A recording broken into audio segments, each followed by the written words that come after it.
गुरुकुल की इस व्याख्यान माला में आप सब लोगों का स्वागत है। मैं डॉक्टर पंकज कुमार मिश्र, संस्कृत विभाग सेंट स्टीफेंस कॉलेज में प्राध्यापक हूं और एक बार फिर से अपनी जो वो श्रृंखला चल रही है संस्कृत भाषा विज्ञान की, उसको लेकर के उपस्थित हूं।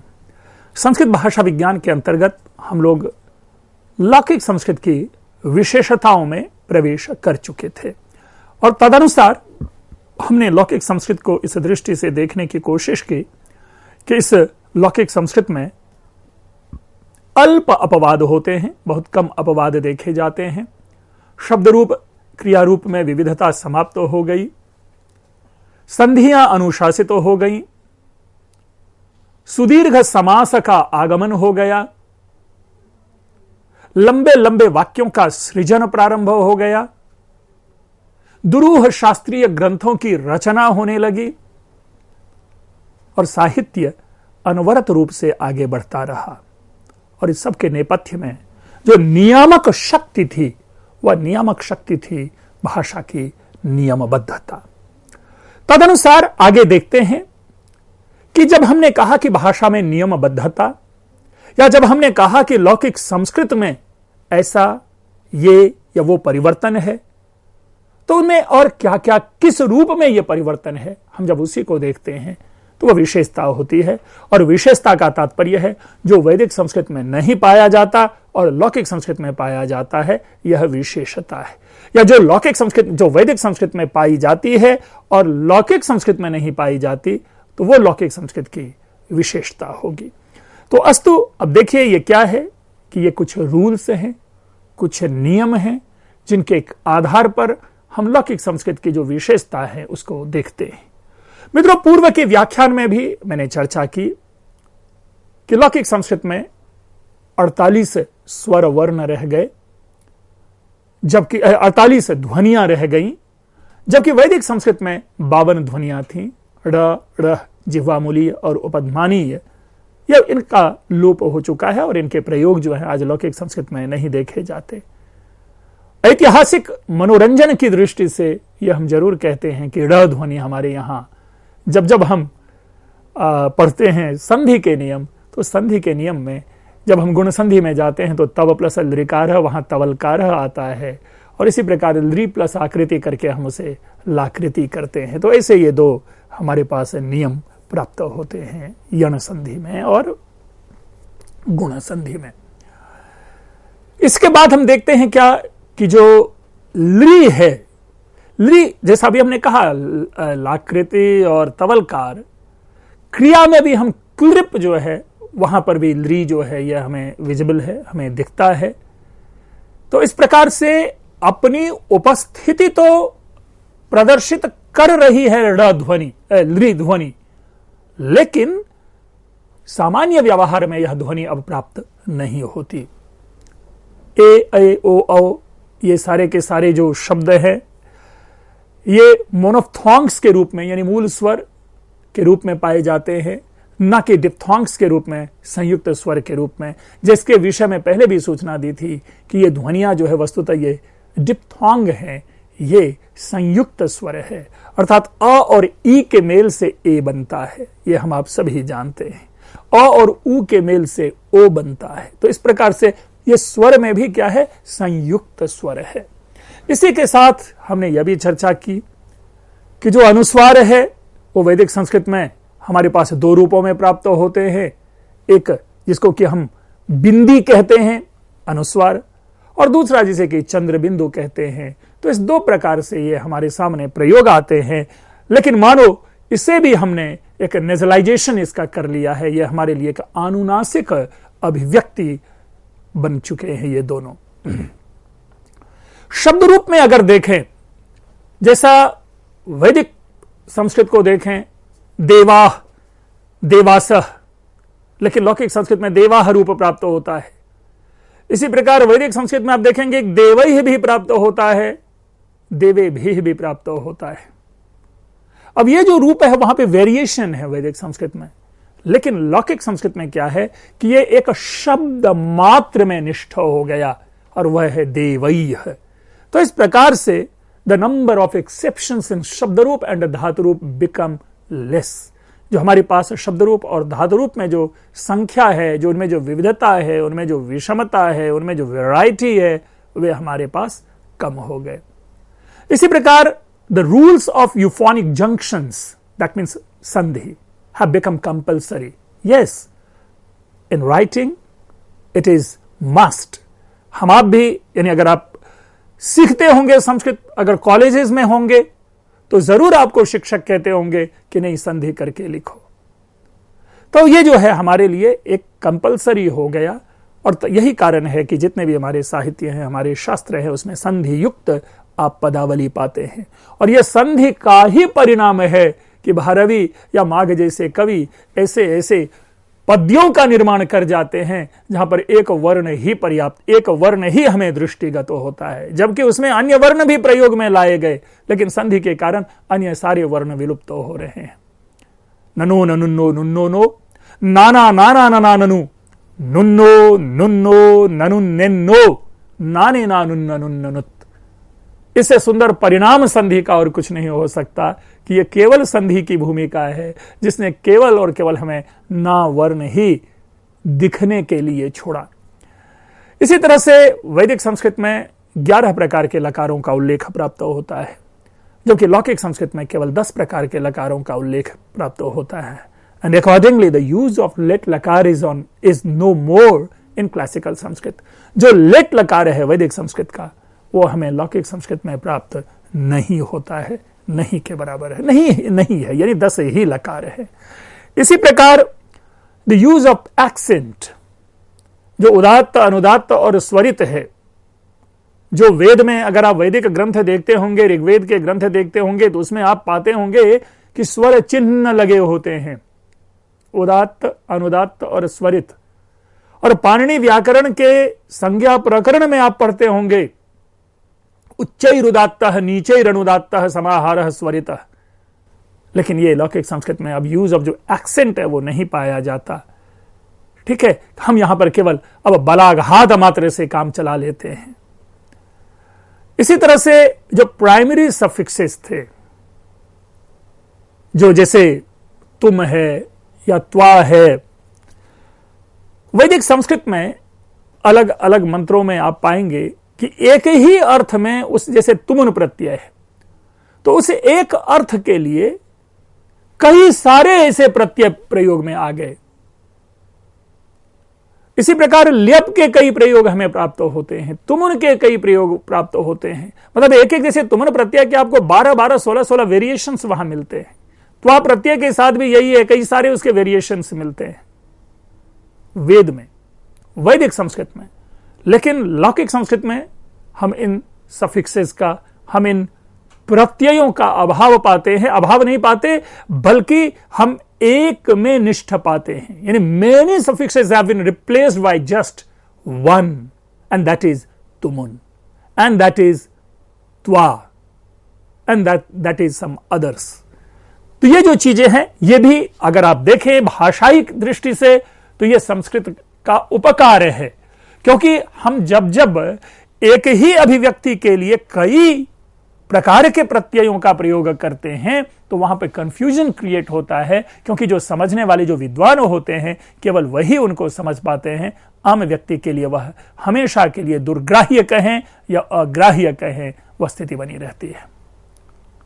जो प्रीफिक्सेज है, जिसको हम उपसर्ग कहते हैं, इन प्रीफिक्सेज का जो एक सेपरेट यूजेस था, वो जो है वो द फ्री यूज ऑफ जो प्रीफिक्सेज है, हम देखते हैं कि those that use has stopped. That use जो है, वो यूज जो है पूरी तरह से हम उसको कहते हैं कि वो रुक गया है। अब कैसे रुक गया? देखिए, सामान्य रूप से क्या है कि उपसर्गों के विषय में आप लोग ने पढ़ा होगा, सूत्र है कि प्रादयः क्रिया योगे उपसर्ग संज्ञः स्युः। हमारे 22 उपसर्ग हैं और उन 22 के 22 उपसर्ग को हम क्रिया के साथ प्रयोग में लाते हैं। हालांकि उपसर्ग को लेकर के एक अलग भी डिस्कोर्स हमें जब प्राप्त होता है, एक अलग उस पर विवेचन है, विश्लेषण है, क्योंकि कहीं कहीं स्वतंत्र उपसर्ग भी अपनी भूमिका निभाता है। वो अगर आप कारक प्रकरण में जाएं तो जो कर्म प्रवचनीय का रूप है वहां पर हम उपसर्ग को क्रिया से पूर्व नहीं देखते, वो केवल और केवल स्वतंत्र रूप में उसकी भूमिका होती है। इसी प्रकार कतिपय उपसर्ग हैं जो कि उपपद विभक्तियों के अंतर्गत आते हैं, लेकिन सामान्य जो लोक व्यवहार, जो सामान्य व्याकरण है, उसमें उपसर्ग का प्रयोग है आपको धातु से पूर्व, क्रिया से पूर्व हम प्रयोग करते हैं। और तभी आपने पढ़ा होगा प्रहार, विहार, संहार, अपहार, उपहार आदि एक ही धातु है ह्री, और अलग अलग उपसर्गों के प्रयोग से वो अर्थ अलग अलग देता चला जाता है। लेकिन आवश्यक रूप में क्या है कि लौकिक संस्कृत में यह जो उपसर्ग है अब धातु से अटैच्ड होता है। लेकिन वैदिक संस्कृत में हमने क्या देखा कि वैदिक संस्कृत में अभित्वाम पूर्व पीतये सृजामि, देखिए क्या है, अभित्वा पूर्व पीतये सृजामि, यह वैदिक वाक्य है। अभि उपसर्ग कहीं पर है और सृजामि क्रियापद कहीं पर है, तो यानी अभी का हम प्रयोग स्वतंत्र रूप से फ्रीली कहीं भी कर सकते हैं। तो that free use of prefixes has stopped. तो ये जो चीजें हैं यहां पर हम लौकिक संस्कृत में अब देखते हैं कि वो फ्री यूज नहीं होता, लेकिन वैदिक संस्कृत में स्वतंत्र प्रयोग प्राप्त होता था। जो स्ट्रेस्ड वॉवेल्स है, अभी हमने पहले चर्चा की थी बलाघात को लेकर के, ये जो बलाघात्मक स्वर हैं, वो बलाघात्मक स्वर जो है वह प्रधान बन गया लौकिक संस्कृत में, जबकि वैदिक संस्कृत में क्या था, संगीतात्मक स्वर था। ठीक है, तो stressed vowels have taken place of pitch accent. और तभी जब हम बलाघात की बात करते हैं और हमारे वाक्यों की जो अभिव्यक्ति होती है, वक्ता की जो इच्छा की अभिव्यक्ति है, वो उसी बलाघातात्मक स्वर के द्वारा निर्धारित होती है। यानी मैं किस पद पर, मैं किस स्वर पर स्ट्रेस दे रहा हूं, उससे किस शब्द पर स्ट्रेस दे रहा हूं, उससे हमारी अभिव्यक्ति क्लियर हो रही है। लौकिक संस्कृत में बलाघात्मक स्वर हम प्राप्त करने लगते हैं। इसी प्रकार जो वोकैबुलरी है, जो शब्दकोश है, जो शब्द के एक ही अभिव्यक्ति के लिए जो शब्द है, वो उनमें भी हम देखते हैं कि एक परिवर्तन देखते हैं कि the vocabulary has changed to a large extent. खास करके जो निपात लाइक ईम सीम, ये जो है पूरी तरह से ये विलुप्त हो गए। अर्थात वैदिक जो निपात हैं, वो वैदिक निपात लौकिक निपात में हमें प्राप्त नहीं होते, गायब हो गए। तो यह भी एक क्या हुआ कि नियमबद्धता के कारण हम लौकिक संस्कृत में देखते हैं कि वो निपात विलुप्त हो गए। कई सारे शब्द थे, वो शब्द जो वैदिक संस्कृत के शब्द थे वो लौकिक संस्कृत में प्राप्त ही नहीं होते। मैं दो ढंग से इसको समझाऊंगा कि कई वैदिक शब्द हैं जिसने अपनी यात्रा, अपनी विद्यमानता रखी, लेकिन अपने अर्थ को उन्होंने बदल दिया। और कई ऐसे शब्द मिले जो शब्द मिलते ही नहीं, प्राप्त होते ही नहीं। उदाहरण के लिए देखिए, दर्शत शब्द, दृशीक शब्द, अमूर शब्द, अक्तु शब्द, अमीवा शब्द, ये सारे वेद के शब्द हैं। और ये शब्द आज हमारे प्रयोग में नहीं है, जहां की दर्शत का मतलब है दर्शनीय, दृशीक का अर्थ है सुंदर, अमूर का अर्थ है विद्वान, अक्तु का अर्थ है रात्रि, अमीवा का अर्थ है रोग। और इस प्रकार सामान्य शब्द लौकिक संस्कृत में नहीं है, वो वैदिक संस्कृत मात्र तक रह गया। तो यह भी हमने देखा कि वैदिक संस्कृत से किस प्रकार लौकिक संस्कृत में परिवर्तन आया। अभी जिसकी चर्चा हम लोग कर रहे थे शब्द रूप और धातु रूप की, उसमें भी देखिए कि अ सेट पैटर्न ऑफ शब्द रूप धातु रूप हैज इवॉल्व्ड। एक पूरी तरह से सेट पैटर्न है भाई। क्री धातु है जिसका कि प्रथम पुरुष एक वचन में करोति रूप बनता है, फिक्स्ड है, हमारे सामने स्पष्ट है। लेकिन अगर आप अर्लियर अगर आप यूज देखें, उसमें कृणुते भी है, यानी क्री धातु का प्रथम पुरुष एक वचन का रूप जब आप पाएंगे तो उसमें कृणुते भी है, कृणोति भी है, करोति भी है, कुरुते भी है, करति भी है। तो वेरिएशंस हो गया। लेकिन लौकिक संस्कृत में क्री का करोति रूप प्राप्त होता है। मित्रों, हम आप अभिव्यक्ति के लिए, जैसे अभी पीछे ही शब्द आया सुंदर, तो सुंदर हम किसी को कहते हैं, लेकिन जो दो में जो ज्यादा सुंदर होगा हम उसको सुंदरतर कहते हैं। इंग्लिश में आप लोग जानते हैं कि कंपैरेटिव डिग्री है और सुपरलेटिव डिग्री है। हमारे यहां भी यह है जहां पर कि एक तुलनात्मक होता है और एक जो है सब में सुंदर, सब में श्रेष्ठ की व्याख्या करता है, और उसी के लिए तरप और तमप प्रत्यय प्रयोग करते हैं, सुंदरतर और सुंदरतम। लौकिक संस्कृत की क्या विशेषता है कि ऐसे तरप और तमप प्रत्ययों का प्रयोग हम केवल विशेषण के साथ करते हैं। विद्वान तर नहीं, विद्वत्तर नहीं होगा, रात्रितर नहीं होगा, रोगतर नहीं होगा, लेकिन दर्शनीय तर होगा, दर्शनीयतम हो सकता है। ठीक है, सुंदर विशेषण बना करके प्रयोग है तो सुंदरतर होगा, सुंदरतम होगा। लेकिन वैदिक संस्कृत में हम क्या देखते हैं कि द यूज ऑफ तरप तमप were with nouns in Vedic Sanskrit, but in classical they are used only with objectives. आप वहां पर कवितम शब्द भी पाएंगे, कवितर शब्द भी प्राप्त करेंगे। यानी कवि शब्द क्या है कि यह नाउन है, लेकिन वेद में हम कवितर भी प्राप्त करते हैं और कवितम भी प्राप्त करते हैं। तो इस प्रकार से दोनों में हम अंतर देखते हैं, और यह लौकिक संस्कृत की विशेषता हो गई कि तरप और तमप प्रत्यय का प्रयोग केवल और केवल विशेषणों के साथ होगा। इसी तरह से जो कई सारे वर्ड्स थे, the meaning of many words has changed. अब जैसे देखें कि अब पत है, वैदिक मीनिंग इसका है उड़ना, टू फ्लाई, लेकिन जो क्लासिकल मीनिंग है अब क्या हो गया, पतति, गिरना। इसी तरह सह है, जो वैदिक मीनिंग है टू विन, जीतना, और क्लासिकल मीनिंग बन गया सहन करना, टू बेयर। ना का मतलब वहां पर भी नो है, और समान के रूप में के लिए भी प्रयोग होता है। ना का अर्थ समानता, इक्विवेलेंट के भी अर्थ में बोध होता है, लेकिन क्लासिकल संस्कृत में अब केवल और केवल इसका अर्थ नहीं है, नो है। असुर, कई बार इसके ऊपर चर्चा हो गई है। वैदिक मीनिंग है पावरफुल, शक्तिशाली। क्लासिकल मीनिंग इसकी हो गई एनिमी, अराती, माइजर, मिजरी। एनिमी, शत्रु इसका अर्थ हो गया। धी, हमारे लोग सभी जानते हैं धी का अर्थ है बुद्धि, धियो यो न प्रचोदयात, वहां जैसे हम लेते हैं। लेकिन वैदिक संस्कृत में आप पाएंगे कि वर्क अर्थ में है, कार्य के अर्थ में है, काम के अर्थ में है, एक्शन के अर्थ में है। अब देखिए कह रहे हैं कि from the point of view of linguistics, every language has its own special characteristic and every language has separate existence due to these characteristics. लेकिन इससे पहले पीछे जो हमने पढ़ा, हम जरा उसको देख ले एक बार कि ये जो मीनिंग है ये परिवर्तित होते गए।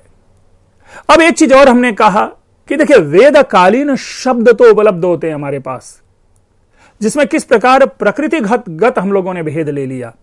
दो शब्द जो कई बार चर्चा है और हर जगह आपको जहां भी कहीं बोलचाल में होंगे, इन दोनों शब्दों को लेकर के विश्लेषण किया ही जाता है, और विश्लेषण का वह रूप है कुशल और दुहिता को लेकर के। आज भी दुहिता शब्द है और इससे पहले भी यह शब्द था। कुशल आज भी है और कुशल शब्द पहले भी है, लेकिन वहां पर कुशल का अर्थ यह नहीं था जिसको कि आज हम स्किल्ड के अर्थ में लेते हैं या निपुण के अर्थ में लेते हैं, पटु के अर्थ में लेते हैं, वो नहीं था।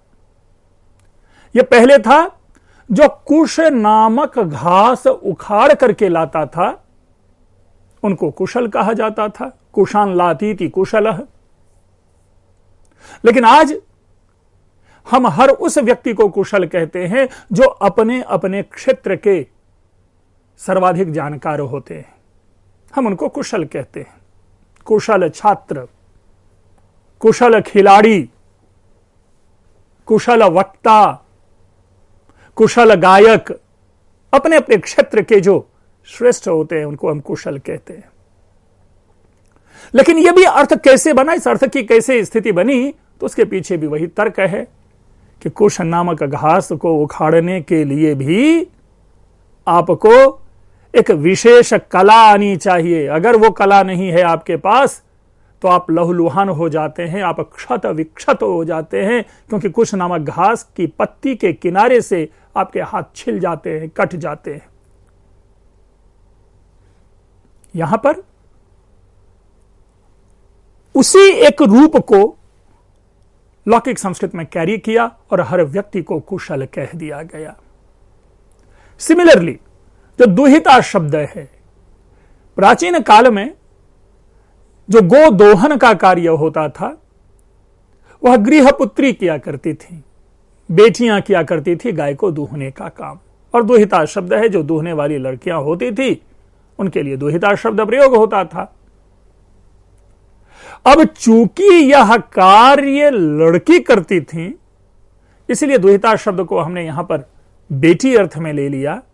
और तब जाकर के भाषा वैज्ञानिक दृष्टि से आप देखेंगे तो मूल शब्द है दुहित्री, और उसी का अगर आप इंडो यूरोपियन लैंग्वेज में जाएंगे तो इंग्लिश में आपको शब्द मिलेगा डॉटर, है ना। अब देखेंगे कि अगर पूरी तरह से देखें तो दोनों का स्वरूप, दोनों की सब चीज एक साथ आपको समान दिखेंगी, डॉटर एंड दुहित्री। तो मित्रों, इस प्रकार से लौकिक संस्कृत में हम परिवर्तन देखते चले गए और लौकिक संस्कृत निष्ठ हो गया, एक परिष्कृत भाषा के रूप में हमारे सामने उपलब्ध है। जो भाषा जिस प्रकार रामायण के विषय में कहा जाता है कि यावत् स्थास्यन्ति गिरयः सहित सरितश्च महीतले तावद् रामायणी कथा लोकेषु प्रचरिष्यति, उसी प्रकार संस्कृत भाषा के विषय में कहना चाहिए कि जब तक यह यावत् स्थास्यन्ति गिरयः सरितश्च महीतले तावद् दिव्येयं भाषा लोकेषु प्रचरिष्यति, तब तक यह दिव्य भाषा लोक में स्थित रहेगी।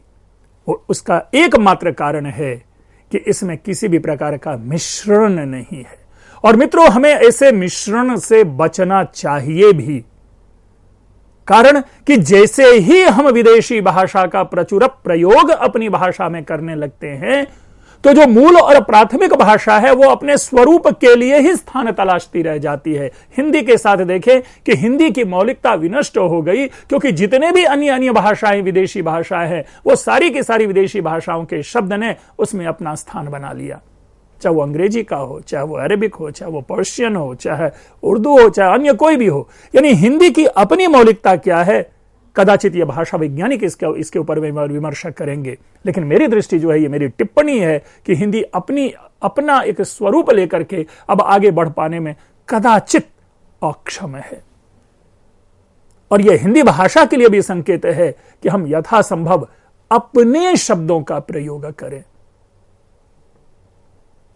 अस्तु, तो आगे इसको देखते हैं कि from the above analysis we see that by relinquishing many elements of Vedic Sanskrit and adopting new methods, this classical Sanskrit evolved and so it was called Sanskrit.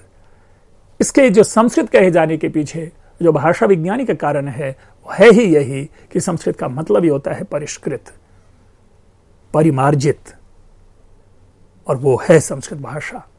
और वैदिक संस्कृत से यही इनका भेद है कि वैदिक संस्कृत में वह परिमार्जन नहीं है, वह परिष्कार नहीं है जो कि हम लौकिक संस्कृत में पाते हैं। And for the point of view of linguistics, every language has its own special characteristics and every language has separate existence due to these characteristics. इन्हीं विशेषताओं के कारण प्रत्येक भाषा की अपना जो उसका भाषात्व है वह बना रहता है। और भाषा जब भी अपने उस मौलिक स्वरूप का परित्याग कर देता तो भाषा नहीं बनी रहती। और आज हम जानते हैं, हमारे लिए अध्ययन का विषय है कि केवल और केवल भारत की कई ऐसी भाषाएं हैं जो विलुप्ति के कगार पर है। उस भाषा के सर्वाइवल का प्रयास हो रहा है कि किस तरह इस भाषा को बचाया जाए। वो इस कारण से कि कदाचित वो भाषा या कदाचित वो बोलियां अपने उस मौलिकता को बनाए पाने में अक्षम रहे, और यही कारण है कि वो भाषा विलुप्ति के कगार पर है। इसलिए मैं ये जरूर कहता हूं कि every language has separate existence due to their own characteristics. Vedic Sanskrit के बारे में कई प्रकार की चर्चा हमने की, जिसमें बहुत सारे तत्व निकल कर आए। तो इस प्रकार से यह वैदिक संस्कृत को हमने समझा, हमने लौकिक संस्कृत को समझा। आने वाले दिनों में इस श्रृंखला रहेगी और संस्कृत भाषा विज्ञान के अन्य विविध पक्षों के ऊपर में हम चर्चा करेंगे, और कदाचित जो आगे आने वाली चर्चा होगी वो हम प्राकृत और पाली भाषा के संदर्भ में करेंगे, क्योंकि वैदिक संस्कृत के बाद जो लौकिक संस्कृत के साथ साथ कतिपय वर्षों तक, सैकड़ों वर्षों तक कंधे से कंधे मिलाकर के जो चलती रही भाषा, जो चलने वाली भाषा रही है, वो प्राकृत और पाली भाषा रही है। हम आप सभी जानते हैं कि जो अशोकन काल है, जो अशोकन इंस्क्रिप्शंस हैं, वे सारे के सारे इंस्क्रिप्शंस पाली में हैं, संस्कृत में नहीं है। तब जबकि संस्कृत भाषा विद्यमान थी, एक ओर कौटिल्य के ग्रंथ लिखे जा रहे थे, तो दूसरी ओर अशोकन अभिलेख लिखे जा रहे थे दूसरी भाषा में। तो हम उन दोनों भाषाओं की विशेषताओं को भी जानेंगे, संस्कृत के साथ जानेंगे क्या परिवर्तन है, कैसे परिवर्तन है। मित्रों, आपने यह व्याख्यान सुना। हालांकि इस व्याख्यान में पुनरावृत्ति आप पाएंगे, क्योंकि अलग अलग क्षणों में हमने अलग अलग विषयों को लेकर के अलग अलग संदर्भ में उन्हीं बातों को रखा है। लेकिन पुनरअपि एक समग्रता के रूप में, एक अगर टॉपिक के रूप में देखें तो विविध विश्वविद्यालयों में, यहां तक कि यूपीएससी में भी यह आपको प्रश्न पूछा जाता है। आप लोगों ने ध्यान से सुना, आप लोगों का बहुत बहुत धन्यवाद। प्रतिक्रिया की प्रतीक्षा रहेगी।